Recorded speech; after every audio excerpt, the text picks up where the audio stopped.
வணக்கம். ஸோ நம்ம 50th GST council மீட்டிங்கோட updates பற்றி பார்த்துட்டு இருக்கோம்.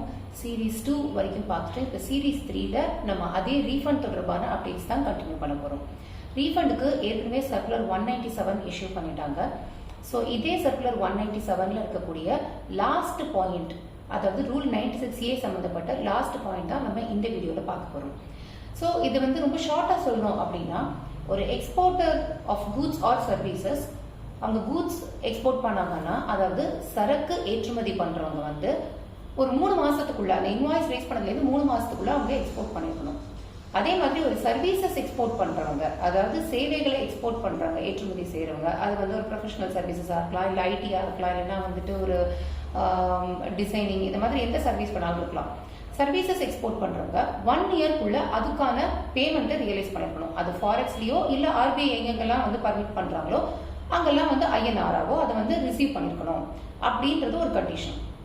இப்போ இந்த டைம் லிமிட்குள்ள அது ரிசீவ் பண்ணல அப்படின்னா, இந்த ரூல் 96A என்ன சொல்றாங்க அப்படின்னா, ஒருத்தங்க export without payment of tax, LUT எடுத்து எல்யூடி மூலமா டாக்ஸ் கட்டாம, வரி செலுத்தாம அவங்க எக்ஸ்போர்ட் பண்றாங்க அப்படின்னா, அப்போ அவங்க ஒரு அண்டர்டேக்கிங் கொடுக்குறாங்க. இப்படி நாங்க செய்வோம் அப்படின்னு. என்ன கொடுக்குறாங்க அப்படின்னா, இந்த 3 months for goods and 12 months for services, இதுக்குள்ள நாங்க கூட்ஸை ஏற்றுமதி பண்ணலனாலோ இல்லைன்னா சர்வீசஸ்க்கான பணத்தை இந்த 1 இயர்க்குள்ள கொண்டு வரலனாலோ அடுத்த 15 நாட்களுக்குள்ள நாங்க இதுக்கான டாக்ஸை கட்டிடுவோம் அலாங் வித் இன்ட்ரெஸ்ட் அப்படின்னு சொல்லிட்டு ஒரு அண்டர்டேக்கிங் கொடுக்குறோம். அதை பேஸ் பண்ணி தான் நமக்கு எல்யூடி இஷ்யூ பண்றாங்க. இப்போ இந்த மாதிரியான சிச்சுவேஷன்ல அந்த ரூல் 96A இன்னொரு பாயிண்ட் என்ன கொடுக்குறாங்கன்னா, இந்த மாதிரியான டிலேஸ்லாம் இருக்கும்போது கமிஷனர் இது அந்தந்த சிச்சுவேஷன்ல அந்தந்த ஃபேக்ட்ஸ் அண்ட் சர்க்கம்ஸ்டன்சஸ் பேஸ் பண்ணி அவர் வந்துட்டு இந்த நாள இருக்கக்கூடிய டிலேஸை வந்து பரவாயில்ல அப்படின்னு கண்டோன் பண்ணலாம் அப்படின்னு சொல்லிட்டு கமிஷனருக்கு இதுல வந்து ஒரு பவரும் கொடுக்குறாங்க. ஆனா என்ன ஆயிடுச்சுன்னு பாத்தீங்கன்னா, வந்து ஆரம்ப காலகட்டத்துல கமிஷனருக்கு அந்த பவர் இருந்தாலும் அதை எக்ஸசைஸ் பண்ணுங்க அப்படின்னு சொல்லி ஒரு போர்ட் சர்க்குலர் இல்லாதனால நிறைய சம்பவங்கள்ல அதுக்கு வந்து ஃபர்ஸ்ட் டாக்ஸ் லைபிலிட்டியை கட்டிடுங்க, நீங்க முதல்ல கட்டி தான் ஆகணும் டாக்ஸ் லைபிலிட்டியை வித் இன்ட்ரெஸ்ட் அப்படின்னு சொல்லி டிமாண்ட் பண்ணிட்டு இருந்தாங்க.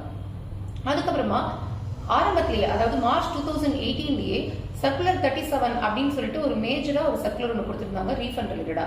அந்த சர்க்குலர்லயே ஏற்கனவே கிளாரிஃபை பண்ணியிருந்தாங்க, இந்த மாதிரியான இன்ஸ்டன்சஸ்ல எங்கெங்கெல்லாம் டிலே இருக்கோ, as long as the substantive complaints, அதாவது எக்ஸ்போர்ட் அப்படின்றது நடந்துருச்சு அப்படின்னா கூட்ஸ் பொறுத்த வரைக்கும், அதே மாதிரி சர்வீசஸ் பொறுத்த வரைக்கும் 1 இயர்க்கு மேலதான் பணம் வந்துச்சு அப்படின்னாலும், பணம் வந்துருச்சு அப்படின்னாலே அந்த இடத்துல கம்ப்ளைண்ட்ஸ் ஃபுல்லா கம்ப்ளீட் ஆயிடுது. அப்போ ஒரு எக்ஸ்போர்ட் தேவையான கண்டிஷன்ஸ் ஃபுல்ஃபில் ஆயிடுது.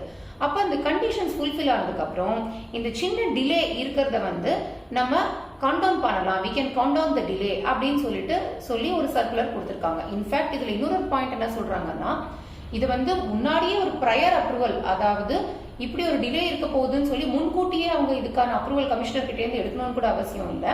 இந்த டிலே ஆனதுக்கு அப்புறமா எக்ஸ்போஸ் ஃபேக்டோ பேசிஸ், அதாவது ஒரு டிலேக்கு அப்புறமா கூட போயிட்டு இவங்க இது மாதிரி தாமதம் ஆயிடுச்சு, எங்களுக்கு இதெல்லாம் தான் ரீசன் அப்படின்னு சொல்லி லெட்டர் கொடுத்து கமிஷனர் கிட்டே இருந்து அதுக்கான காண்டனேஷன் வாங்கிக்கலாம். இது எல்லாமே ஏற்கனவே மார்ச் 2018 கொடுத்த சர்க்குலர்லயே இருக்கு. அப்ப இந்த சர்க்குலர்ல புதுசா என்ன சொல்ல வராங்க அப்படின்னு பாத்தீங்கன்னா, ஏற்கனவே கொடுத்த சர்க்குலர் வந்துட்டு அந்த சிச்சுவேஷன்ல அவங்க கொடுத்தது, இந்த மாதிரியான சிச்சுவேஷன்ல நீங்க பணத்தை கட்டி தான் ஆகணும்னு சொல்லக்கூடாது அப்படின்னு சொல்லி ஆபீசர்ஸ்க்கு ஒரு கைடன்ஸா கொடுத்திருந்தாங்க. ஆனா அதுக்கப்புறமா என்ன ஆயிடுச்சுன்னு பாத்தீங்கன்னா, 2020, 21 இந்த மாதிரி டைம்ல நிறைய வந்து கோவிட்னால, எஸ்பெஷலி கோவிட்னால நிறைய டிலேஸ் இருந்துச்சு. அது ஷிப்மெண்ட் ஆகிறதுக்கோ, ஒரு எக்ஸ்போர்ட் இன்வாய்ஸ் ரைஸ் பண்ணதுலேருந்து 3 மாசத்துக்குள்ள பாத்தீங்கன்னா ஷிப்மெண்ட் ஆகாம இருந்திருக்கும். ஏன்னா வந்து இந்தியான்னு இல்ல, குளோபலாவே நிறைய பிரச்சனைகள் பிசினஸ்ல இருந்தது. ஸோ அப்படின்றப்ப நிறைய அன்சர்டனிட்டிஸ், ஒரு விஷயம் நடக்குமா நடக்காதா அப்படின்னு தெரியாம ஒரு சந்தேகத்திலேயே நம்ம எல்லாருமே வாழ்ந்துட்டு இருந்தோம் இல்லையா. அந்த மாதிரியான டைம்ல எக்ஸ்போர்ட்ல கண்டிப்பா தாமதம் இருந்தது கூட்ஸ்ல. அதே மாதிரி சர்வீசஸ்லயும் பணம் வரத்துக்கும் நிறைய தாமதங்கள் இருந்தது. இந்த மாதிரியான சர்க்கம்ஸ்டன்சஸ்ல எக்ஸ்போர்ட்டர் அவங்களாவே முன் வந்து சில சிச்சுவேஷன்ல பணத்தையும் செலுத்திருக்காங்க இந்த 96A ரூல் பேஸ் பண்ணி. இப்ப இந்த சர்க்குலர்ல என்ன சொல்றாங்கன்னா, ஏற்கனவே கொடுத்த சர்க்குலர்ல நீங்க இப்படிதான் பண்ணணும்னு ஆபீசரை இன்சிஸ்ட் பண்ணணும்னு அவசியம் இல்லை, நீங்க வந்து டிலேவை கண்டெயின் பண்ணுங்கன்னு சொல்றாங்க. இந்த சர்க்குலர்ல சப்போஸ் வாலண்டரியா டாக்ஸ் பேயரே அதை கட்டியிருந்தாங்கன்னா கூட அந்த பணத்தையும் நீங்க திருப்பி கொடுக்கலாம், ரீஃபண்டா கொடுக்கலாம், சாங்ஷன் பண்ணுங்க அப்படின்னு சொல்லி இந்த சர்க்குலர்ல சொல்றாங்க. ஏன்னா ஆக மொத்தம் எக்ஸ்போர்ட் அப்படின்றது நடந்திருக்கு. கூட்ஸ் பொறுத்த வரைக்கும் 3 months மேல ஆனா கூட எக்ஸ்போர்ட் ஆஃப் கூட்ஸ் நடந்திருக்கு. சர்வீசஸ் பொறுத்த வரைக்கும் 1 yearக்கு மேல பணம் வந்ததுனாலும் பணம் வந்துடுச்சு. So when the substantive provision has been complied with, the procedural delays வந்து it can be condoned அப்படின்னு சொல்லிட்டு இந்த சர்க்குலர்ல சொல்றாங்க. ஸோ அந்த விதத்துல இந்த சர்க்குலர் நிஜமாவே ஒரு நல்ல சர்க்குலர். இது ஒரு பெரிய அளவுல ஒரு நல்ல ரிலீஃப் எக்ஸ்போர்ட்டர்ஸ்க்கு கொடுக்குது. ஆனா இந்த சர்க்குலர்ல 2 விஷயங்கள் அவங்க மிஸ் பண்ணிட்டாங்க. பாயிண்ட் நம்பர் 1, இதுல வந்து அவங்க சர்க்குலர்ல ரீஃபண்டுக்கு அப்ளை பண்ணிக்கலாம், ரீஃபண்ட் வாங்கிக்கலாம் அப்படின்னு சொல்லி சொல்றாங்களே தவிர அந்த ரீஃபண்டுக்கான டைம் லிமிடேஷன் என்ன அப்படின்றது தெளிவா சொல்லல. இன்ஃபேக்ட் அதை கொஞ்சம் குழப்பியே கூட விட்டுருக்காங்க. ஏன்னா இந்த ரீஃபண்ட் அப்ளிகேஷனை எப்படி போடணும் அப்படின்னு சொல்லி சொல்றாங்கன்னா, இது வந்து ஒரு excess payment of tax. So இப்போ ஒரு எக்ஸஸ் பேமெண்ட் ஆஃப் டாக்ஸ் அப்படின்றத கேட்டகரியில நீங்க இப்போ போய் போட முடியாது. அதுக்கான போர்ட்டல்ல ப்ரொவிஷன்ஸ்லாம் நாங்கள் இன்னும் எனேபிள் பண்ணல. அப்படின்றப்ப நீங்க எனி அதர் கேட்டகரியில போட்டுக்கோங்க அப்படின்னு சொல்லி சொல்றாங்க. அப்போ எக்ஸஸ் பேமெண்ட் ஆஃப் டாக்ஸ் பொறுத்த வரைக்கும் 2 years டைம் லிமிட் வந்து நான் டாக்ஸ் கட்டினதுல இருந்து ஸ்டார்ட் ஆகுது. ஆனா ஒரு எக்ஸ்போர்ட்டர் பொறுத்த வரைக்கும் எக்ஸ்போர்ட் ஆஃப் கூட்ஸ் அண்ட் சர்வீசஸ்ல அவங்களுக்கு அந்த 2 years அப்படின்றது ஆக்சுவலா எக்ஸ்போர்ட் ஆகிறதுல இருந்து தான் கூட்ஸ்க்கு ஸ்டார்ட் ஆகணும். சர்வீசஸ்க்கு பணம் வந்ததுல இருந்து தான் வந்து ஸ்டார்ட் ஆகணும் அந்த 2 years time limitation for refund application. அப்படின்றப்ப இந்த மாதிரியான ஒரு கன்ஃபியூஷன் கிரியேட் பண்றப்போ நிஜமாவே டைம் லிமிட் என்ன அப்படின்னு சொல்லி சில கன்ஃபியூஷன்ஸ் வரதுக்கு வாய்ப்பு இருக்கு. ஸோ டாக்ஸ் பேயர் ஒரு மாதிரி நினைக்கலாம், ஆனா ஆபீசர் வேற விதமா அதை வந்து பார்க்கலாம்.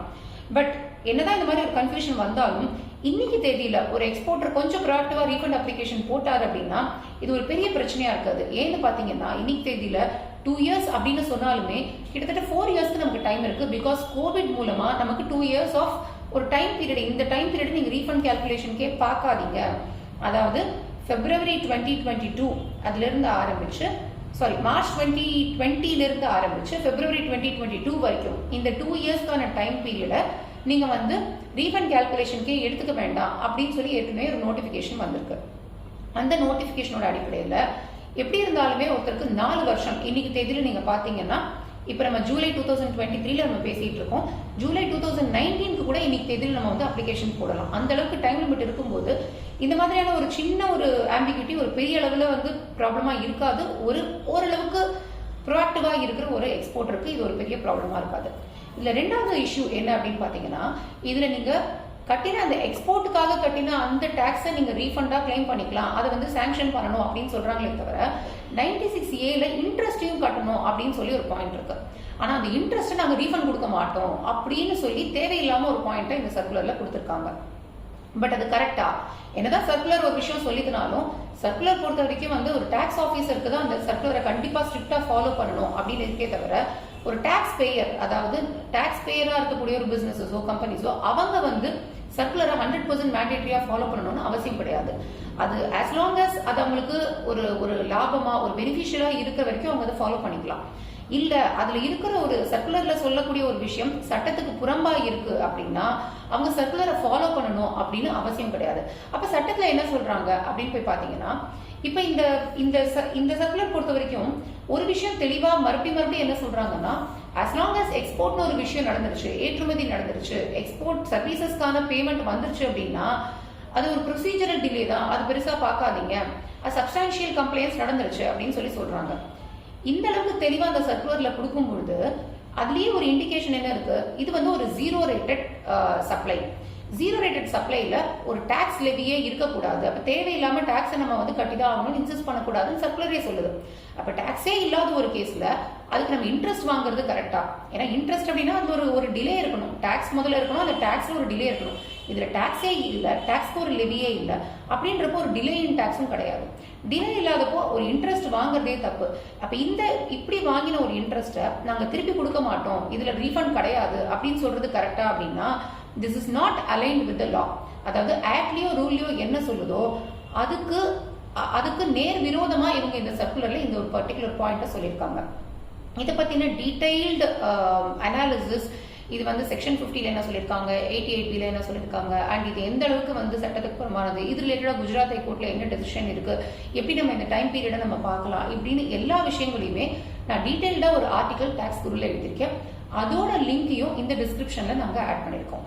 ஸோ வித் திஸ் எனக்கு தெரிஞ்சு ஓரளவுக்கு இந்த பர்டிகுலர் அமெண்ட்மெண்ட், இந்த பர்டிகுலர் சர்க்குலர்ல இவங்க என்ன கிளாரிஃபை பண்ணியிருக்காங்க, இது எப்படி ஒரு எக்ஸ்போர்ட்டருக்கு வந்துட்டு ரொம்ப சாதகமா இருக்கு, அட் த சேம் டைம் இந்த சர்க்குலர்ல என்னென்ன மாதிரி பிரச்சனைகள் இருக்கு அப்படின்றது எல்லாமே இந்த வீடியோல புரிஞ்சிருக்கும்னு நினைக்கிறேன்.